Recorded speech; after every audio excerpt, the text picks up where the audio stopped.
उद्या कॅन्डल मार्चला घ्या सगळ्यांनी.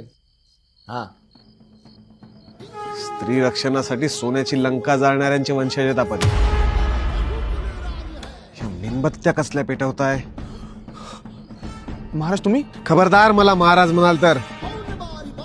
आणि जेव्हा गोष्ट स्वराज्याच्या स्त्रीच्या संरक्षणाची येते ना, तेव्हा अशा नालायक माणसाचा चौरंग करण्याची शिकवण आहे स्वराज्याची. हो महाराज, असं नका म्हणू. मी एकटा माणूस काय करणार?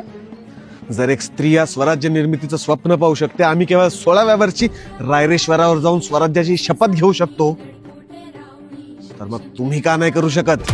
हो महाराज, तुमच्या मागे आई जगदंबा होती, हाती भवानी तलवार होती, आमच्या हाती काय?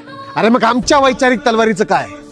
हे स्वराज्य तुमच्या स्वाधीन करताना आम्ही आमची वैचारिक तलवारही तुमच्या स्वाधीन केली होती ना. ती फक्त बोथट केली आहे तुम्ही. महाराजावर विचार प्रकट करायचा धाडस नाही असं नाहीये, पण आजकाल विचार प्रकट करायच्या अगोदर त्याच्या राजकीय पार्श्वभूमीचा विचार करावा लागतो लोकांना. स्वराज्य निर्मिती करत असताना आई जगदंबेचा आशीर्वाद, आई भवानी तलवार आणि सोबतच तेव्हाच्या रयतेचाही आशीर्वाद होता आमच्या सोबत.